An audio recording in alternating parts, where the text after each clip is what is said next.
भाई अब सब लोग शांत हो जाओ, बोलने दो पढ़ना, सब लोग शांत हो जाओ, पढ़ना बोलेंगे। मैं तो यहाँ पे आदरणीय सोनिया नित्यानंद जी से, डॉक्टर साहब से बात करने आई थी। मैं किसी प्रकार का वाद विवाद नहीं करने आई थी और मैं चाहती हूँ कि केजीएमयू की तरफ से कोई जिम्मेदार व्यक्ति यहाँ पर आए। मुझे खुद बहुत असहजता महसूस हो रही है कि यहाँ पर जो भी कुछ हुआ, पर मुझे इस बात का सबसे पहला तो ये प्रश्न है कि महिला आयोग को क्या कहीं आने की पहले जानकारी देनी पड़ेगी, सबसे बड़ा प्रश्न ये है। दूसरा प्रश्न मेरा केजीएमयू के वाइस चांसलर साहब से ये है कि मैं जब उनसे इतने सम्मान पूर्वक बात करने आई थी तो यहाँ के पुलिस वाले कौन लगे थे यहाँ पर, जरा प्लीज बाहर आइए भैया, आप लोग थे, आप आइए, आप थे, और भी थे, 2-3 लोग और थे, प्लीज आइए। सुरक्षा में जो केजीएमयू की तरफ से थे, मुझे गेट पे 10 मिनट तक, आप लोग गवाह है इस बात के, 10 मिनट तक खड़ा रखा गया। और ये है, आप आइए सामने आइए, आप और कौन है? आइए इधर है। नो अभी नहीं, प्लीज होल्डिंग मत करिए, कोई फालतू काम नहीं, प्लीज। आइए भाई साहब। कहाँ है पुलिस के लोग? पुलिस के लोग जो यहाँ पर खड़े थे, आप सबके पास जिन्होंने फुटेज ली होगी, आपके पास सबके फेस आए होंगे। जो केजीएमयू की तरफ से थे, उनको खुद स्वयं नहीं पता था कि अंदर से गेट क्यों बंद करके रखा गया है। ये 10 मिनट तक इस तरीके की काम करा गया। मैं अभी भी रिक्वेस्ट कर रही हूँ यहाँ पे, क्या नाम है उनका जो अभी आए थे, जो अपना चीफ प्रॉक्टर थे RS कुशवाहा जी, उन्होंने बोला कि कोई जिम्मेदार व्यक्ति जरूर होगा जिनसे हम बात करेंगे। पर जैसे ही वाइस चांसलर को पता चला, उन्होंने मुझे इंटरव्यू का हवाला दिया कि वो कोई इंटरव्यू में है। तो मैं ये पूछना चाहती हूँ कि ऐसे कौन से इंटरव्यू में थे जहां पर इतने बड़े मुद्दे हैं। पहला मुद्दा, आप लोग सब लोग थे, मेरे सभी सम्मानित प्रेस के साथी थे, जिसमें केजीएमयू की तरफ से ये बोला गया कि क्या महिला आयोग, मैं आपसे पूछना चाहती हूँ, महिला आयोग वो बच्ची आई कि नहीं आई? आई थी, वो बच्ची आई थी कि नहीं आई थी? आप लोगों के पास सबूत है इस बात का। दूसरा विषय कि क्या वो बच्ची ने क्या पहले कंप्लेन नहीं करी थी प्रॉक्टर से? यहाँ पे उन्होंने पहली बार जरूर कंप्लेन करी थी, और जो है जब उसका समाधान नहीं निकला तो वो बच्ची महिला आयोग आई मेरे पास, जबरन धर्मांतरण कराने का प्रयास किया गया। इसमें एक मिनट आप लीजिए, इसमें प्रोफेसर वाहिद अली और प्रोफेसर सुरेश बाबू का भी 10 दिन का ट्रैक रिकॉर्ड है ये पुलिस के पास, कि जब डॉक्टर रमीज मलिक यहाँ से भागा और प्रशासनिक दबाव में आया महिला आयोग के संज्ञान के बाद, 10 दिन तक इन दोनों लोगों की उससे बात हुई है। क्यों नहीं आज तक ये प्रोफेसर वाहिद अली और प्रोफेसर सुरेश बाबू पे केजीएमयू की तरफ से कार्रवाई की गई है? यहाँ पर कई तरीके से धर्मांतरण तो एक विषय है ही जो हो गया, और बहुत दुखद हुआ। वो बच्ची की आज जन सुनवाई थी, जिसकी वजह से मुझे आधे घंटे लेट भी हो गया। मैं इस केस के बारे में आपको एज आयोग, एज प्रशासनिक, उससे कि रमीज ने 2 लाख रुपए अपने घर से भागने से पहले लिए थे, ये जांच की रिपोर्ट है। और पहली लड़की जिसको उसने विक्टिम बनाया, उसने 17 पेज का, 17 पेज, 1 नहीं 2 नहीं, 17 पेज का लिखित बयान अपना दिया है। और 17 पेज के बयान में उस विक्टिम ने लिखा है कि उसको किस तरह से मानसिक और शारीरिक यातनाएं दी गई। तीसरी बात, जब उसको इतनी बार पीटा गया, इतनी बार मारा गया, तब भी जो है उसने रमीज की माँ का नाम भी लगाया, जो कि कन्वर्जन में उसके साथ मिली हुई थी। इतना होने के बावजूद जब इस मामले पे आप लोगों ने सबने हल्ला किया, सारे लोगों ने प्रशासनिक जो है उनके ऊपर कार्रवाई करने की बात की, आदरणीय मुख्यमंत्री जी ने स्वयं पीड़िता से जब बात करी, उसके बाद ये कार्रवाई हुई है कि रमीज डॉक्टर से हमारा कोई मतलब नहीं है। तो जब वो भाग गया तो आपका मतलब क्यों होगा? उसके ऊपर तो महाराज जी ने जो है वारंट धर दिया है ना, 25,000 रुपए का इनाम ही वो डकैत हो गया है। तो मुझे लगता है कि इस तरीके की बात क्यों हो रही है, केजीएमयू की तरफ से इतनी लापरवाही क्यों हो रही है? दूसरा विषय मेरे पास आज, जिसकी वजह से मैं लेट होकर के आई, मैं आप सबको ये बताना चाहती हूँ कि आज ये प्रकरण क्या था। आज इस प्रकरण की वजह से आई क्योंकि एक यहाँ पे मेल डॉक्टर है, एक फीमेल डॉक्टर की मेरे पास रिपोर्ट आई मैं दिसंबर को, और दिसंबर में उन्होंने ये बात बताई कि उनका सीनियर डॉक्टर है, वो उनका नाम मैं नहीं लेना चाहती हूँ मीडिया के सामने क्योंकि गोपनीयता भंग होगी। आज इसी केस के संबंध में मैं आई थी और अब मैं, क्योंकि मुझे मजबूर होना पड़ रहा है कि प्रेस के माध्यम से मैं ये बता सकूं कि महिला आयोग अब किसी प्रकार से शांत नहीं होगा। उस डॉक्टर को बोला गया कि आप महिला आयोग क्यों गई, किस हैसियत से गई। मैं पूछना चाहती हूँ केजीएमयू के पूरे प्रशासन से, क्या महिला आयोग कॉन्स्टिट्यूशनल बॉडी नहीं है? क्या महिला आयोग जो है इस सरकार और इस संविधान की बनाई हुई नहीं है? क्या महिला आयोग के पास आने के लिए केजीएमयू की वाइस चांसलर या अन्य किसी प्रशासनिक व्यक्ति का एक महिला को सपोर्ट लेना पड़ेगा? दूसरा विषय, जिस बारे में उस लेडी डॉक्टर ने हमारे पास कंप्लेन करी वो सेक्सुअल असॉल्ट था, अभद्रता थी। जब उन्होंने लगातार कंप्लेन करी और ये प्रकरण पिछले 6 माह से चल रहा है, जब लगातार उन्होंने ये कंप्लेन करी उसके बाद जब वो मेरे पास दिसंबर में आई है तो उनसे बोला गया कि आप महिला आयोग मत जाइए, हम विशाखा कमेटी बनाते हैं, विशाखा कमेटी की जांच रिपोर्ट आएगी। उसको भी, विशाखा कमेटी को भी अपनी तरह से तोड़ मरोड़ करके वो सारे सबूत जो है और साक्ष्य जो है सबको बताए गए।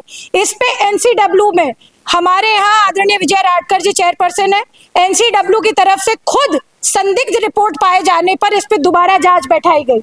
तो मुझे लगता है कि केजीएमयू में स्वास्थ्य के ऊपर तो काम हो नहीं रहा है, यहाँ पर बच्चों की पढ़ाई के ऊपर नहीं ध्यान दिया जा रहा है, यहाँ पर वाइस चांसलर महोदया मिलना नहीं चाहती हैं कॉन्स्टिट्यूशनल बॉडी से, और इस तरह की के असहज रूप से समाज के प्रति जो एक दर्पण दिया जा रहा है, जिस तरह से तीमारदार यहाँ पर लाइन के लाइन खड़े रहते हैं।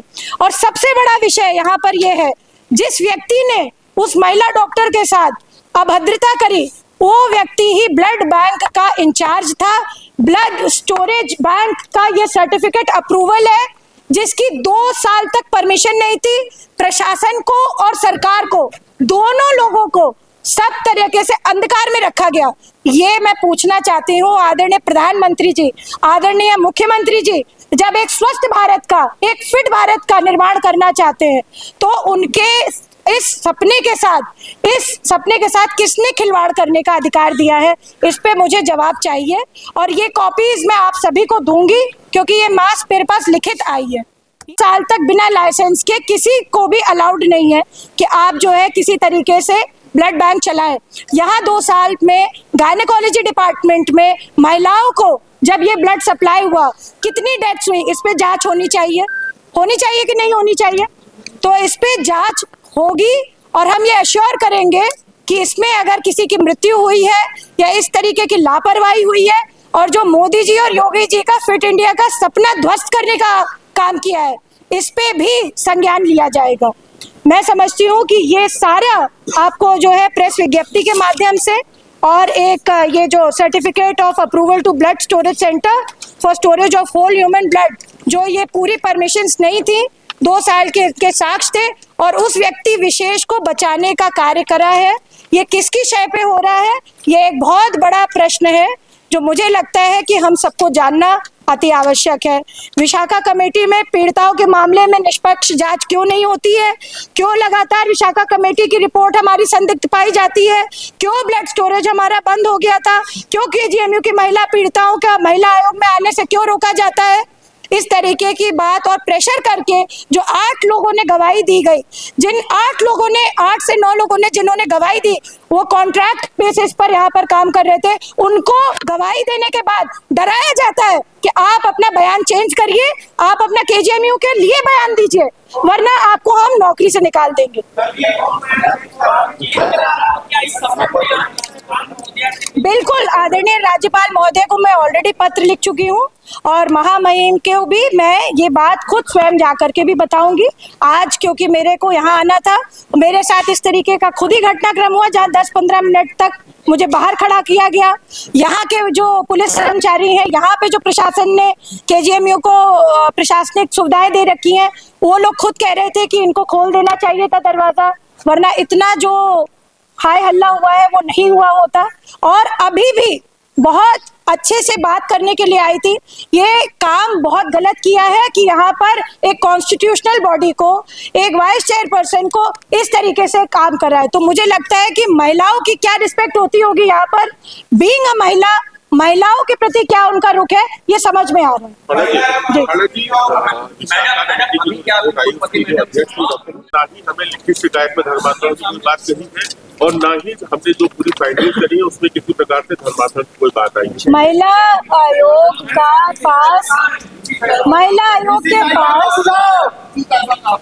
आयोग के पास जो आपने प्रश्न किया है, लिखित उसने पूरी क्रोनोलॉजी दी है हमें कि उसने कब कब कहाँ शिकायत करी, कब कहाँ वो गई और कितनी जगह से उसको दबा देने का प्रयास किया गया। दूसरा भी एक केस खुला है, दूसरे केस में भी धर्मांतरण का विषय नहीं है, परंतु आपके सामने वो लखनऊ का ही केस है जहाँ कैसरबाग में एडमिट है वो बच्ची, और दोनों पक्षकार जो है एक ही धर्म से हैं। तो मैं ये समझती हूँ कि ये जो केजीएमयू है इतना प्रतिष्ठित, जहाँ लोग इलाज कराने आते हैं, जहाँ लोग जो है पढ़ाने भेजते हैं अपने बच्चों को देश भर से, यहाँ एक ड्रीम होता है कि हम केजीएमयू में पढ़े। यहाँ स्वास्थ्य सेवाओं के अतिरिक्त, यहाँ पढ़ाई लिखाई के अतिरिक्त धर्मांतरण चल रहा है, महिला डॉक्टरों के साथ छेड़खानी चल रही है, फिर महिलाओं को अपने हक या अपने फंडामेंटल राइट के लिए बोलने पर भी जो है उनके ऊपर बाध्यता लगाई जाती है। तो ये सब क्या है, ये इस तरीके की बात क्यों है? और सबसे बड़ी बात, ये ब्लड बैंक का क्यों नहीं था? 2 साल तक कैसे ब्लड बैंक चला और आपने सरकार को क्यों नहीं अवगत कराया इस बारे में? कहाँ आपने ब्लड सप्लाई किया? किस किस की मौतें हो गई ब्लड की वजह से? ये बात केजीएमयू को बतानी पड़ेगी। अब अगर संज्ञान में आ गया है तो हमारे पास, हम इसको पूरी तरह से प्रशासन को देंगे। हम आम जनमानस के स्वास्थ्य के साथ भी, खास तौर से महिलाओं के स्वास्थ्य के साथ भी बिल्कुल कदापि खिलवाड़ नहीं है मिलना। और हमारे कोई जो है, जब हम किसी के पास आएंगे, हमने ये बात लिख करके भी सबको बोली थी कि हम जरूर मिलने के लिए जाएंगे, और अगर वो कह रही हैं इस बात की कि हमें कोई सूचना नहीं थी, तो आपके सारे प्रॉक्टर ने, आपने जितने भी ये जो सब लोग थे, ये क्यों बोला मुझे 10 मिनट खड़ा करने के बाद कि हम तो आपको रिसीव करने के लिए आ रहे थे? अगर रिसीव करने के लिए आ रहे थे, इसका मतलब उनको प्रायर इन्फॉर्मेशन थी। यहाँ से भागी क्यों अभी? तो क्यों नहीं मिल रहा? अरे मिली क्यों नहीं? यहाँ से भाग नहीं अभी, जवाब नहीं देना चाहिए ना, क्योंकि अभी सप्ताह का उनका जितना है पोथा पत्री सब खुल रही है। इस पूरे प्रकरण में नहीं, जैसे ही हुई वैसे ही निकल गए, भाग गए यहाँ से। और सबसे बड़ी माननीय जी को 20 मिनट तक भ्रमित किया गया, उसके बाद माननीय जी को मजबूरन ये कार्य करना। ये प्रेस इसलिए ही मैं कर रही हूँ क्योंकि वो मुझसे मिली नहीं। अगर हो सकता है कि वो मिलती, हमारी आपस में साझेदारी से बात होती, हमारी एक ऐसी बात होती जहां पर हम कुछ निष्कर्ष निकाल पाते, तो हो सकता है हम प्रेस भी ना करते। परंतु उनका इस प्रकार का जो रुख है वो दिखाता है और दर्शाता है कि उन्होंने किस प्रकार के कृत्य किए हैं। और मैं समझती हूँ कि विधि संवत और न्याय संगत काम प्रदेश सरकार जरूर करेगी। आदरणीय मुख्यमंत्री जी बहुत सचेत है इन सभी मामलों में, और खास तौर से महिला उत्पीड़न में। और आदरणीय प्रधानमंत्री जी का भी एक विजन है स्वस्थ भारत का महिलाओं के लिए। जब वो इतना काम कर सकते हैं तो इस बात का भी संज्ञान पूर्ण रूप से लेंगे।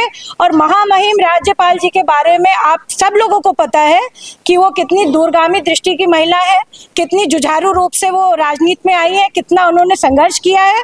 उनको भी पता है, अगर वो इस बात को जानेंगे कि ये तब चीजें क्यों हो रही थी और प्रशासन को अवगत नहीं कराया गया, तो वो भी इस बात को बहुत गंभीरता पूर्वक लेंगे। नेशनल जिसने बना रखा है विशाखा कमेटी जैसा एक ऐसी प्रावधान बना रखा है, अगर उसकी धज्जियां उड़ेंगी और नेशनल कमीशन कहेगा कि ये रिपोर्ट संदिग्ध पाई गई है, उसके बावजूद उस मेल डॉक्टर को प्रोटेक्ट किया जाएगा, तो बात तो करनी पड़ेगी ना। और जी ये सवाल है, आपने अभी बताया कि तो कई लोगों के पास गई, कई केजीएमयू के कई डॉक्टर, एचओडी, ये सब, तो सीक्वेंस वाइज अगर आप बता सके मीडिया के सामने कि वो किसके किसके पास गई? एक blood bank department, transfusion medicine department के अंदर जो वहाँ के विभागाध्यक्ष के द्वारा ये एक सूचना, लिखित सूचना दी गई कि उनके खिलाफ या उनके लिए कोई प्रताड़ित करने का आरोप लगाया उन्हीं के विभाग के एक प्रोफेसर के ऊपर। उन्होंने सबसे पहले सर्वप्रथम उन्होंने वाइस चांसलर को लिखित सूचना दी, लिखित शिकायत दी, लेकिन वाइस चांसलर के द्वारा इसके मामले में कोई भी कार्रवाई नहीं की गई। जब मामला मीडिया ट्रायल हुआ, आपको शायद जानकारी होगी, मीडिया ट्रायल होने के बाद जब मामला महिला आयोग में पहुंचा तो उस प्रोफेसर को बुला करके उसके ऊपर दबाव बना करके ये यहाँ के वाइस चांसलर द्वारा ये कहा गया कि आप इस मामले को आप वापस ले लो और हम जो भी होगी इसकी जांच कमेटी होगी, जांच कमेटी विशाखा समिति को हम सब सौंपेंगे। आपको जान करके ये हैरानी होगी, विशाखा समिति में भी जो लोग जिनको जांच करने का दायित्व दिया गया उनके ऊपर भी पहले से आरोप है। मैं 2 प्रोफेसर का नाम नहीं लूंगा यहाँ पे, जो 2 प्रोफेसर विशाखा समिति में जो यहाँ पे मौजूद है उनके ऊपर पहले से ही एक प्रोफेसर के ऊपर महिला आप सुनिए, अभी आपको नाम पता चल जाएगा। उनके ऊपर पहले से, अब आप सुन लीजिए, उनके ऊपर पहले से ही एक महिला से छेड़छाड़ का आरोप तय हुआ है। आपके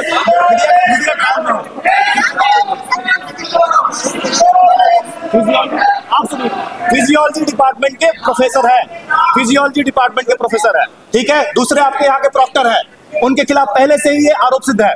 दूसरी सबसे बड़ी चीज, आपकी वाइस चांसलर चिर निद्रा में सो रही है। 6 महीने में ये चौथी घटना है इस केजीएमसी के अंदर। एक तरफ धर्मांतरण हो रहा है, एक तरफ नर्सिंग छात्रा के साथ बलात्कार हो रहा है, एक तरफ आपके वहां, आप मानेंगे नहीं, यहाँ पे मुस्लिम स्कॉलर्स को यहाँ पे मंच प्रोवाइड किया जा रहा है, पोडियम दिया जा रहा है बकायदा, ठीक है। ये केजीएमयू है। एक सेकंड, आप ही सुनिए, इस केजीएमसी के अंदर महिला कुलपति होने के बाद भी महिलाओं के साथ दुर्व्यवहार हो रहा है। और सबसे बड़ी घटना ये है कि आप ऐसे मामलों में आप कैसे इतने असंवेदनशील हो सकते हैं। आप ये चौथी घटना है। आज हम इनसे बात करने आए थे, हम यहाँ के जो प्रशासन है, यहाँ के जो कुलपति हैं, उनसे हम बात करने आए थे, लेकिन आपने बात करने के बजाय दरवाजा बंद करा दिया। आपने हमें धक्के मार के बाहर फेंकने का काम करवाया। तो इस तरीके से नहीं चलेगा। आपको ये जानना पड़ेगा, आपको ये सोचना पड़ेगा कि आप इस विश्वविद्यालय प्रशासन को चला पा रही है कि नहीं चला पा रही। नहीं चला पा रही है तो भी बताएं। मैं कहना ये चाह रहा हूँ कि जितना उन्होंने सामर्थ्य जो है अंदर मिलने के रोकने के लिए जो उन्होंने लगाया, इतना सामर्थ्य अगर यहाँ पर जो व्यवस्थाएं उनको सुचारू रूप से चलाने के लिए किया होता तो इतना बड़ा बवंडर नहीं हो रहा होता। यहाँ पर पूरी तरीके से सारी जो भी हमारे देश के प्रधानमंत्री हो, हमारे मुख्यमंत्री हो, उनका जो स्वप्न है उसको तार तार किया जा रहा है। स्वास्थ्य सेवाएं एकदम ध्वस्त पड़ी हुई है। यहाँ पर कोई भी गांव से देहात से अगर आता है अपना इलाज कराने के लिए, अगर उसकी अप्रोच नहीं है किसी नेता के, मैं दिन में 25-25 लोगों के एडमिशन कराता हूँ। आप लोगों के पास भी बहुत सारे आपके नातेदार रिश्तेदार आते होंगे, उनके लिए आप लोग अप्रोच लगाते हो कि उनका इलाज सही तरीके से हो जाए। तो ये सरकारी संस्थान है, यहाँ पर कोई भी नागरिक हो, कोई भी देश का जो है अगर पेशेंट है वो यहाँ पर आ रहा है तो उसका इलाज अच्छे तरीके से होना चाहिए। ये काम छोड़ करके लव जिहाद चल रहा है, जो ब्लड बैंक अवैध रूप से चल रहा है, यहाँ की जो है जितनी भी व्यवस्थाएं हैं पूरी तरीके से ध्वस्त चल रही हैं। लूटो खाओ चल रहा है। ये इसको बहुत तेजी से अगर इस पर कंट्रोल नहीं किया गया तो इसके परिणाम बहुत भयानक होने वाले हैं।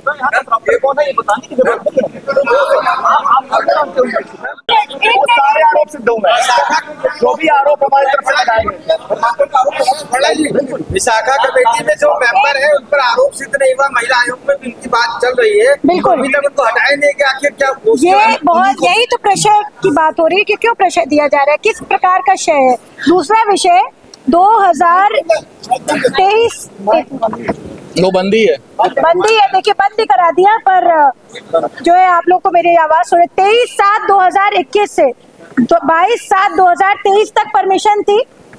इसमें फिर 25/2/2025 से 2027 तक की परमिशन ली गई और इसमें सारे साक्ष्य हैं कि कब केजीएमयू के पास नहीं आई थी। ये पेपर कटिंग से इसमें लगा रखी। 2 साल तक बिना ब्लड स्टोरेज यूनिट को मिला नया लाइसेंस ये बना है और ब्लड स्टोरेज में क्यों ताला पड़ा है ये आप देख सकते हैं, रिपोर्ट में लिखा हुआ है साफ तौर से। ये पूरी परमिशन से, और ये क्यों हो रहा था, कैसे हो रहा था। और अभी इसी समय मुझे ये बात बोली गई है वाइस चांसलर की तरफ से कि इनके लोगों ने जब छिपकली आ गई यहाँ पे, आप सारे लोग मीडिया गवाह है इस बात का कि इनके लोगों ने वहां पर जो है कूद फान मचाई और जो है एक वाज, छोटा सा एक वाज रखा हुआ था वो टूट गया, जिसपे वो आरोप लगाना चाहती हैं अब कि हमारी आप जैसे मीडिया कर्मचारियों की वजह से मीडिया कर्मचारियों की वजह से वो वास टूट गया, जिससे हाय उड़दंग का वो किया। मैं बताना चाहती हूँ इस तरीके की बचकानी हरकत, इस तरीके की जो हरकतें हैं ये बिल्कुल नहीं होनी चाहिए, और वो एक गंभीर पोस्ट पे उनको अपनी मर्यादा और गंभीरता समझनी चाहिए। आदरणीय मुख्यमंत्री जी से अगर वो कहेंगी तो हम लोग भी अपना बात रखेंगे उनके सामने, और इस तरीके की बात करना चाहे मीडिया के लिए चाहे लोगों के लिए ये अच्छी बात नहीं है। राजनीति हो या क्रिकेट, देश विदेश की ब्रेकिंग हो या आपके मोहल्ले की बड़ी खबर, सब मिलेगा एक ही ऐप में, सबसे तेज और भरोसेमंद। अभी डाउनलोड करें दैनिक भास्कर डिजिटल।